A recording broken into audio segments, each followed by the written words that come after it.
Good morning team members. First விஷயம், அந்த எஜுகேஸ்டோட offer நேற்றோட முடிஞ்சிட்ருக்கோம். Right, நான் ஆல்ரெடி சொன்னது தான், 5ஆம் தேதி வரைக்கும் நம்ம எக்ஸ்டெண்ட் பண்ணியிருந்தோம். ஸோ இதில் பர்ச்சேஸ் பண்ணவங்களுக்கும் இனிமேல் பர்ச்சேஸ் பண்ண போகிறவங்களுக்கும் என்ன மிகப்பெரிய டிஃப்ரெண்ட் அப்படின்னா, அந்த 70% ஆஃபர் கிடைக்காது. 25% ஆஃபர் அவங்க ரெகுலராக கொடுக்குறாங்க. அது எஸ்பிஓ மூலயமா ஜாயின் பண்ணுறவங்களுக்கும், இப்போ அந்த தமிழ் டாக்கீஸ் அவங்க ரெஃபர் லிங்க் மூலயமா ஜாயின் பண்ணுறவங்களுக்கும், சரிங்களா? ரைட், 2 ஆப்ஷன்ஸ் இருக்குது. ரைட், 25% அவங்க டிஸ்கவுண்ட் கொடுக்குறாங்க.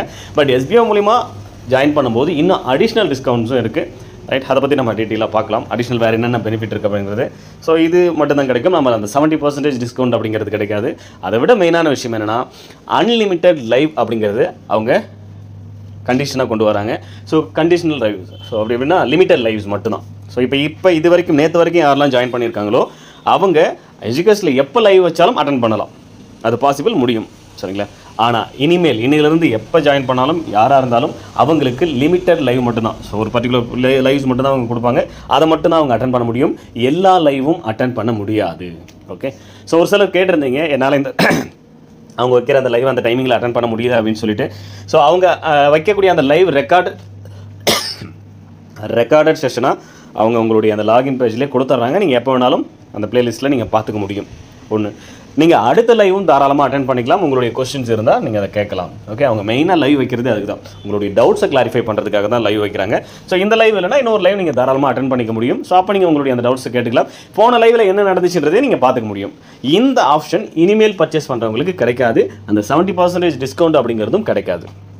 ரைட், ஸோ எஜுகேஸ்ட் கிளாஸஸ் அட்டன் பண்ணவங்களுக்கு தெரியும் அது எந்த அளவுக்கு அவங்க அந்த இன்ஃப்ளூயன்சர் ஒர்க்கையும் கண்டென்ட் ரைட்டர் ஒர்க்கையும் சோஷியல் மீடியாவில் போஸ்ட் போடுற அந்த விஷயங்கள் எந்த அளவுக்கு அவங்க நாலேஜ் இம்ப்ரூவ் ஆகுது அப்படிங்கிறது. ஸோ கண்டினியூவாக கிளாஸஸ் அட்டன் பண்ணுங்கள், எதையும் மிஸ் பண்ணாதீங்க.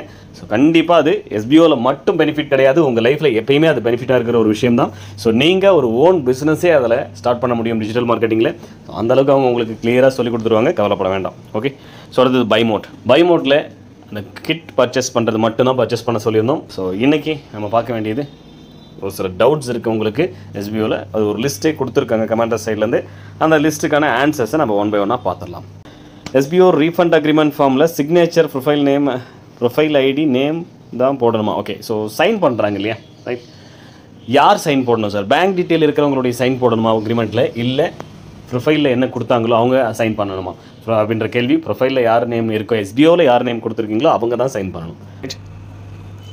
ரீஃபண்ட் கொடுத்தவங்களுக்கு நான் என்ன பேன் கார்டு டீட்டெயில் கொடுத்தனே எனக்கு தெரியல, என்ன பேங்க் அக்கௌண்ட் கொடுத்தனே எனக்கு தெரியலன்ற ஒரு கொஸ்டின் இருக்குது. அது தெரியணும்னு அவசியம் கிடையாது. நீங்கள் அதில் இருக்கிற பேன் கார்டு நம்பர் தான் அந்த அக்ரிமெண்ட்டில் ஃபில் பண்ணணுன்றதும் அவசியம் கிடையாது. ஸோ உங்கள் அந்த ஐடி யார் பேரில் இருக்கோ அவங்களுடைய பேன் கார்டு டீட்டெயிலை அங்கே டைப் பண்ணாலே, சப்மிட் பண்ணாலே போதுமானது. ஸோ இப்போ என்னுடைய சைல்டு நேமில் இருக்குது அப்படின்னா, இப்போ அவங்களுடைய பேரண்ட் யார் தான் இருக்குன்னா அது அவங்களுடைய பேன் கார்டு டீட்டெயிலை நீங்கள் அங்கே கொடுக்கலாம். நேம் மற்ற டீட்டெயில்ஸ் எல்லாமே ஐடி யார் பேரில் இருக்குது அவங்களுக்கு. பட் பேன் டீட்டெயில் மட்டும் என்ன பண்ணலாம், இன்கேஸ் உங்கள் சில்ட்ரனுடைய பேரில் இருக்க ஐடி அப்படின்னா அவங்க நேம்லாம் போட்டுட்டு அவங்ககிட்ட சைன் போட சொல்லிவிடுங்க.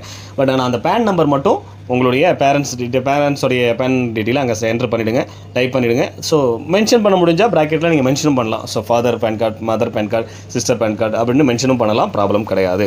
ஸோ அங்கே என்ன நம்ம ப்ரொஃபைல் ஆல்ரெடி என்ன கொடுத்தோமோ அதே தான் பேன் கார்டை இங்கே அக்ரிமெண்ட்டில் மென்ஷன் பண்ணணும்னு அவசியம் கிடையாது. ஓகே, ரீஃபண்ட் ஆப்ஷன் சூஸ் பண்ண எல்லாருக்குமே அக்ரிமெண்ட் ஃபார்ம் கொடுத்துட்டுமா? இன்னும் இல்லை, இன்னும் 40,000, நேற்று வரைக்கும் 40,000 மெம்பர்ஸ் பெண்டிங் இருந்தது. ஸோ அதை 40,000 மெம்பர்ஸும் இன்றைக்கி நாளைக்கும் கம்ப்ளீட் ஆகிடும். ஸோ அப்போ நான் கம்ப்ளீட் ஆனதும் சொல்கிறேன், எல்லாருக்குமே அப்லோட் பண்ணிட்டோமா அப்படிங்கிறது. ஸோ அப்போ எல்லாருமே ஷோ ஆகும். நீங்கள் பிரிண்ட் அவுட் எடுத்து டவுன்லோட் பண்ணி பிரிண்ட் அவுட் எடுத்து ஸோ நீங்கள் சைன் பண்ணி அப்லோட் பண்ணலாம். ஓகே, ஸோ அது இமேஜ் ஃபார்மேட், பிடிஎஃப் ஃபார்மேட், என்ன ஃபார்மேட்டில் வேணாலும் அப்லோட் பண்ணலாம். 2 பேஜும் இருக்கிற மாதிரி அப்லோட் பண்ணுங்கள், அதுதான் இம்பார்ட்டன்ட். இப்போ சேல்ஸ் டீமில் இருக்கிறவங்களாம் பே பண்ணணும், அப்போ தான் சேல்ஸ் டீம் வர முடியும்னு சொல்கிறோம், சரிங்களா? ஸோ எதுக்காக பே பண்ணுறோம்? கூப்பன் கோட் பர்ச்சேஸ் பண்ணணும். அந்த கூப்பன் கோட் அந்த கம்பெனியில் பர்ச்சேஸ் பண்ணுறதுனால எஸ்பிஓ அதை ரெக்கமெண்டேஷன் பண்ணுறாங்க. ஸோ மேண்டேட்டரியாக ரெக்கமெண்டேஷன் பண்ணுறாங்க. மேண்டேட்டரி மீன்ஸ் எல்லாருக்கும் கிடையாது, விருப்பம் இருக்கிறவங்க பர்ச்சேஸ் பண்ணுங்கன்ற ஒரு ஆப்ஷன் கொடுக்குறாங்க, சரிங்களா? அப்படி கொடுக்கும்போது அது ஏன் பண்ணுறோம், இந்த கொஸ்டின் கேட்கணும். நம்ம ஒரு இன்வெஸ்ட்மெண்ட் பண்ணணும்னா அது ஏன் பர்ச்சேஸ் பண்ணுறோம், சரிங்களா? இப்போ நீங்கள் கூப்பன் கோடுன்னு அங்கே பர்ச்சேஸ் பண்ணிட்டோம்னா, ஃபார் எக்ஸாம்பிள் ஒரு 1000 கூப்பன் கோடு சேல் ஆகுதுன்னு வச்சுங்களேன். அந்த கம்பெனிக்கு 1000 கூப்பன் கோடு அப்படிங்கிறது கம்பல்சரி 1000 சேல்ஸ் அங்கே வந்தே தீரும். அந்த கம்பெனிக்கு ஒரு கேரண்டீடாக ஒரு 1000 சேல்ஸ். ஏன்னா அந்த கூப்பன் கோடை வேறு எதுக்குமே யூஸ் பண்ண முடியாது, அந்த கம்பெனியில் பர்ச்சேஸ் பண்ணுறதுக்கு மட்டும்தான் யூஸ் பண்ண முடியும், இல்லையா? கரெக்ட் தானே? ரைட், எந்த வகையில் வேணாலும். பட் எஸ்பிஓ ஒரு ஆப்ஷன் கொடுத்துருக்காங்க, அதை மறுபடியும் அமௌண்ட்டாக கன்வெர்ட் பண்ணிக்க முடியும். அதுக்கு ஒரு ஆப்ஷன் அது எஸ்பிஓ தான் கொடுக்கும். பட் அந்த கம்பெனியை பொறுத்த வரைக்கும் அந்த கூப்பன் கோடு முழுக்க சேல்ஸுக்காக மட்டும்தான் பயன்படும். 2020 21 ஜாயின் பண்ண ஒருத்தர் லாஸ்ட் வீக் வந்து கேட்டிருந்தார். அவருக்கு நம்ம ரீஃபண்டபிள் தான் அப்ளை பண்ணியிருக்கோம். எவ்வளோ அப்படின்னா 150 rupees. 150 rupees அவர் பே பண்ணியிருக்காரு. ஒன்றும் பிரச்சனை இல்லை சார், அந்த அமௌண்ட் கொடுத்துறேன். இல்லை சார் எனக்கு ஐடி வேணும் சார், நான் ஒர்க் பண்ணுறேன். இல்லை சார் கண்டிப்பாக அமௌண்ட் தான் ரிட்டர்ன் கொடுக்க முடியுமே தவிர ஐடி கண்டிப்பாக கொடுக்க மாட்டாங்க. இப்போ நியூ ஜாயினிங் அவ்வளோ சீக்கிரம் எடுத்துக்க மாட்டாங்க அப்படின்னு சொல்லிட்டு நம்ம ரிட்டர்ன் கொடுத்துருக்கோம். பேமெண்ட் ப்ரூஃப் கரெக்டான ஃபார்மேட்டில் சென்ட் பண்ணுறது கிடையாது வித்ட்ராவல் வாங்குறவங்க கமாண்டர்ஸ்க்கு அனுப்பும்போது.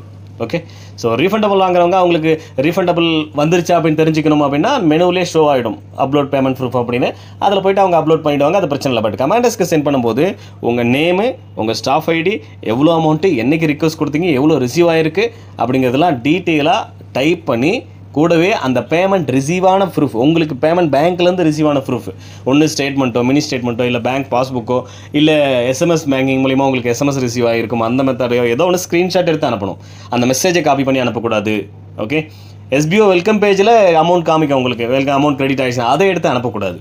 உங்களுக்கு பேங்க்லேருந்து ரிசீவ் ஆகிருக்கணும், அதை தான் ப்ரூஃப் கரெக்டாக எடுத்து அனுப்பணும். ப்ரூஃப் கரெக்டாக சென்ட் பண்ணலாம் என்ன சார் நடக்கும் அப்படின்னா, வித்ட்ராவலை கம்ப்ளீட் பண்ணி நாங்கள் வித்ட்ராவல் 0ன்னு ஒரு அனௌன்ஸ்மெண்ட் கொடுப்பேன். அதிலிருந்து 5 to 7 டேஸ்க்கு அப்புறம் ப்ரூஃபை கரெக்டாக கமாண்டர்ஸ்க்கு சென்ட் பண்ணாதவங்க எல்லாருக்கும் அவங்களுடைய ஐடியெல்லாம் சஸ்பெண்ட் ஆகும். அக்ரிமெண்ட் ஃபார்மை நான் தப்பான டீட்டெயில் சப்மிட் பண்ணிட்டேன், ஸோ இல்லை நான் ஃபில் பண்ணாமலே அப்லோட் பண்ணிட்டேன், தப்பான டீட்டெயில் ஃபில் பண்ணி அப்லோட் பண்ணிட்டேன்றவங்களுக்கு என்ன சார் சொல்யூஷன்? இந்த மாதிரி கரெக்டான டீட்டெயில் வராத அக்ரிமெண்ட்ஸ் அந்த எல்லாத்தையும் நம்ம செக் பண்ணி பார்த்துட்டு அவங்களுக்கு அவங்க மெயில் ஐடிக்கு நம்ம சைட்லேருந்து மெயில் வரும். உடனே நீங்கள் அப்லோட் பண்ண அடுத்த நாளெலாம் வராது, லேட் ஆகும், மெயில் வரும். சரிங்களா?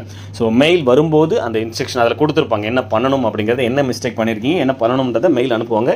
அந்த இன்ஸ்ட்ரக்ஷனை ஃபாலோ பண்ணாலே போதும், உங்களுக்கு அக்செப்ட் ஆகிடும். Okay, right. டாஸ்க் பண்ணுற நார்மல் அமௌண்ட் எப்போ இருந்து ஆட் ஆகும் சார்? நவம்பர் சொல்லியிருந்தார், இன்னும் ஆகலை. ஸோ கண்டிப்பாக ஆகும். நாங்கள் வெயிட் பண்ணதுக்கான ரீசனே பார்த்தீங்கன்னா, இந்த நம்ம ஒரு டெமோ பர்ச்சேசிங் கொடுத்துருந்தோம் இல்லையா, ஸோ எந்த அளவுக்கு பண்ணுறாங்கன்றத வச்சு தான் நம்ம அதை முடிவு பண்ண முடியும் அப்படின்றதுக்காக வெயிட் பண்ணிகிட்டு இருந்தோம். ஸோ மேபி இன்னும் 2-3 டேஸில் உங்களுக்கு அந்த நார்மல் அமௌண்ட் வர ஆரம்பிச்சிடும். நான் இன்ஃபார்ம் பண்ணுறேன். சரிங்களா? அது நான் வரும் அப்படிங்கிறது நான் ஒரு கன்ஃபர்மேஷன். இன்றைக்கி ஒரு மீட்டிங் இருக்குது, ஸோ இன்றைக்கி நாளைக்கு நடக்கும். ஸோ அது முடிஞ்சதுக்கப்புறம் தான் ஒரு டிசிஷன் எடுக்க முடியும். அதை நான் அனௌன்ஸ்மெண்ட்டாக கொடுக்குறேன்.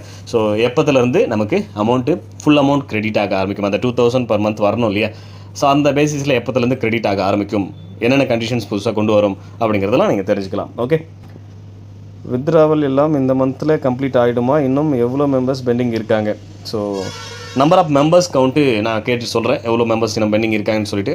ரைட், நம்பர் ஆஃப் மெம்பர்ஸ் தான் அதிகமாக இருக்காங்க, அமௌண்ட் கம்மியாகிடுச்சு. ஸோ அமௌண்ட் வால்யூம் கம்மியாகிடுச்சு, நம்பர் ஆஃப் ட்ரான்சாக்ஷன் தான் அதிகமாக இருக்குது. ஸோ நான் அதை கேட்டுட்டு உங்களுக்கு செக் பண்ணிவிட்டு நான் சொல்கிறேன், ஒன்றும் பிரச்சனை இல்லை.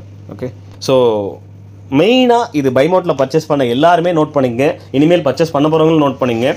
நாம் டோர் டெலிவரிக்காக தான் உங்களுக்கு பேமெண்ட் பண்ணுறோம். இன்கேஸ் யாராவது உங்களை எந்த கொரியராச்சும் உங்களை நீங்கள் வந்து கலெக்ட் பண்ணிக்கோங்க அப்படிங்கிற மாதிரி சொன்னாங்க அப்படின்னா, ஸோ பைமோட் ஆப்லேயே உங்களுக்கு சேட் பண்ணுற ஆப்ஷன், கஸ்டமர் கேர் நம்பர்லாம் இருக்கும், அது தெளிவாக தெரியும். ஆப் ஓப்பன் பண்ணிங்கன்னா ரைட் சைடில் கீழே பாட்டம் ரைட் சைடு கார்னரில் சேட் பண்ணுற ஆப்ஷன்லாம் கொடுத்துருப்பாங்க, வாட்ஸ்அப் டீட்டெயிலாம் இருக்கும். ஸோ அதை கிளிக் பண்ணி அவங்களுக்கு பைமோட்டுக்கு நேரடியாக காண்டாக்ட் பண்ணுங்கள்.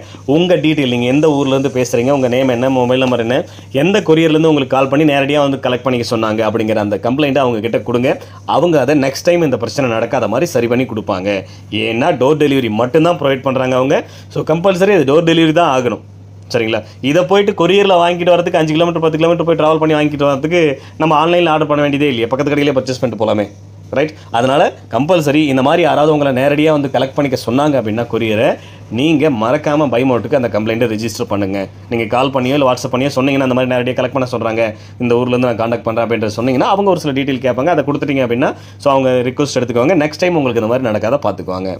ஓகே, ஸோ இது ஒரு விஷயம். நெக்ஸ்ட்டு ஓகே, ஸோ எஸ்பிஓவில் கொடுத்த மொபைல் நம்பர் பைமோட்டில் ரிஜிஸ்டர் பண்ணலாம், என்ன பிரச்சனை ஆகும் அப்படின்னா, இப்போ லாஸ்ட் டைம் லிங்க் கொடுத்து நீங்கள் ரெஜிஸ்டர் பண்ணலாம், என்ன எஸ்பிஓ லிங்க் மூலிமா பண்ணலாம், என்ன லாஸ் ஆகும்னு சொல்லணும், அதே தான் இதுக்கும் நடக்கும். சரிங்களா? ரைட், ஸோ அப்போ எஸ்பிஓவில் கொடுத்த நம்பரை தான் நீங்கள் யூஸ் பண்ணணும், அதுவும் ஒரு பிரச்சனை. ஓகே ஓகே நியர்பை நம்ம வீட்டுக்கு பக்கத்தில் இருக்கிற கடைங்களை விட பைமோட்டில் ரேட் அதிகமாக இருக்குன்ற ஒரு கொஸ்டின் இருக்குது. நான் ஆல்ரெடி ஒரு தடவை 2 தடவை சொல்லியிருக்கேன். பைமோட்டை compare to other online e-commerce website கூட தான் கம்பேர் பண்ணிக்கணுமே தவிர, நம்ம ஊரில் இருக்கிற பக்கத்தில் தெருவெல்லாம் வச்சுக்கிட்டு இருப்பாங்க, அவங்க கூடலாம் கம்பேர் பண்ணிக்கூடாது, கடைகளில் கம்பேர் பண்ணிக்கூடாது, சூப்பர் மார்க்கெட்டில் கம்பேர் பண்ணிக்கூடாது. ஓகே, ஏன்னா இது ஆன்லைன் பிளாட்ஃபார்மை கம்பேர் டு ஆன்லைன் பிளாட்ஃபார்ம் கூட தான் கம்பேர் பண்ணணும். 10வது படிக்கிற பையன் கூட தான் கம்பேர் பண்ணணும். ரைட், பிஇ முடிச்ச பையன் கூட கம்பேர் பண்ண எப்படி, அந்த மாதிரி தான். ரைட், இங்கே யார் கூட பைமோட்டை கம்பேர் பண்ணணுமோ அவங்க கூட தான் கம்பேர் பண்ணணும். ரைட், அதுலேயுமே இப்போ நிறைய அமௌண்ட் அவங்க சேஞ்சஸ் கொண்டு வந்திருக்காங்க. ஸோ பைமோட்டோட அவங்க நம்ம கொடுத்துருக்கிற உத்தரவாதமே, அந்த அஷூரன்ஸே என்னென்னா, நாங்கள் எல்லா சேஞ்சஸும் முடிச்சதும் நாங்கள் சொல்கிறோம். இப்போ நிறைய விஷயங்கள் நாங்கள் மாற்றிக்கிட்டு இருக்கோம். அதனால தான் ஜென்ரல் ப்ராடக்ட் பர்ச்சேஸ் பண்ணணும்னு சொல்கிறோம். ஸோ நாங்கள் அந்த சேஞ்சஸ்லாம் பண்ணதுக்கப்புறம் நாங்கள் அந்த சேஞ்சஸ்லாம் பண்ணதுக்கப்புறம் நீங்கள் எங்களுடைய ஆப்பில் போயிட்டு எந்த ப்ராடக்ட்டோட ப்ரைஸ் வேணாலும் நீங்கள் செக் பண்ணி பாருங்கள். நீங்கள் மற்ற எல்லா ஆன்லைன் வெப்சைட்டு கூட கம்பேர் பண்ணாலும் பை மோட்டில் ₹1 கம்மியாக தான் இருக்கும் அப்படிங்கிறது தான் அவங்களுடைய அஷூரன்ஸ். ஸோ அதை நம்ம நிறைய செக் பண்ணியிருக்கோம், அது உண்மையும் கூட. ஓகேவா? ஸோ அதனால் அது கரெக்டு தான், அது பிரச்சனையும் கிடையாது. ஓகே, அதனால் ஜென்ரல் ப்ராடக்ட் இப்போதைக்கு பர்ச்சேஸ் பண்ணாதீங்க. So comparison other onlines website கூட கம்பேர் பண்ணுங்கள் வைமோட்டை. ஸோ லோக்கல் ஷாப் கூட கம்பேர் பண்ணிங்கன்னா கண்டிப்பாக அது டிஃப்ரெண்ட்டாக தான் இருக்கும். சரிங்களா? Right, thank you.